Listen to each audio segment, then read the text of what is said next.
Let's explore the figures of speech used in this monologue in an attempt to reach the real depth of Shakespeare's literary prowess and psychological insights. It's a matter of surprise that the human psychology and its intricate turns and ways remain same irrespective of time, culture, or nationality. Here my attempt is not just to talk about these aesthetically appealing figures alone, but also to cast some critical interpretations too. The first figure to be chosen is simile. Simile, as we know, is just a comparison with the word like or as. The boy dragging with his heavy school bag, maybe that time also the bag was heavy. We have been talking about its heaviness from 16th century. Great God. Of course, here the boy with his shining morning face is creeping like what? Creeping like a snail. Snail is perhaps the slowest creature available. The unwillingness of the boy is stressed in this comparison. We should find ways to make a school child's transition from home to school a joyful experience and not a painfully memorable experience. Apart from creeping like a snail, there is a soldier bearded like pard. Pard actually means leopard. The comparison of the beard of this soldier to that of a leopard is really suggestive, as the soldiers of all times are found to be a bit rough. No offense meant, they are trained so for our security. All the while there is a difference too, as usually they are not allowed to grow a beard. Maybe Shakespeare might have thought wholly about the wild courage displayed by the young men in uniform. Next, let's select a metaphor. The entire speech is an extended metaphor. All the world is a stage.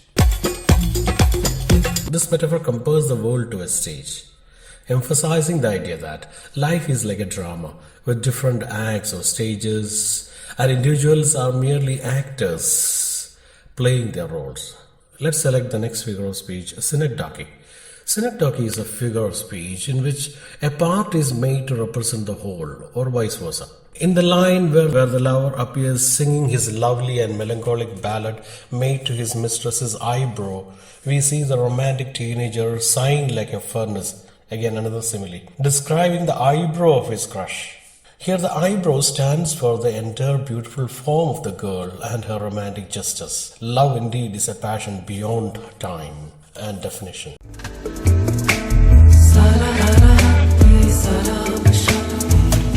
Perhaps the modern youth may not see the eyebrow at all. Next figure of speech is personification. Talking about the fourth stage of life, the young soldier who is full of idealism and courage and cannot see any danger anywhere. Here the canon is personified as a being or a living animal with a mouth. Personification happens when qualities of a living thing is attributed to the non-living.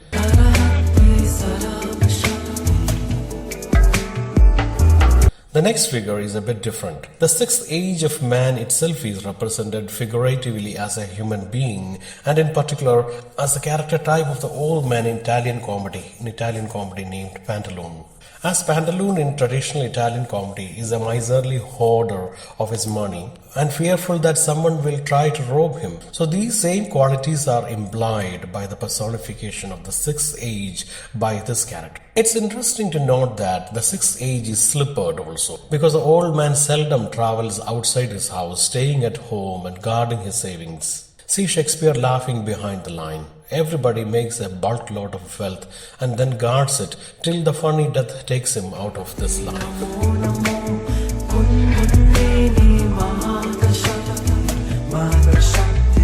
The seventh age is the most pathetic that we all have to pass through, unless we commit suicide or die by accident or disease. Living a life like that is the most painful experience. Heavy insurance or vanaprastha will be a solution.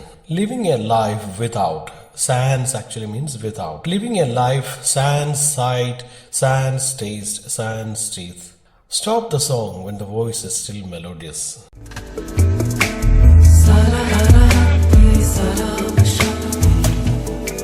In the line sans sight, sans taste, there is another figure of speech called epistrophe. Epistrophe actually is a rhetorical device where a word or phrase is repeated At the end of successive clauses, sans, sight, sans, teeth, sans, everything, this figure is called epistrophe. These figures of speech contribute to the richness and depth of the monologue, helping the poet to convey complex ideas and create vivid imagery.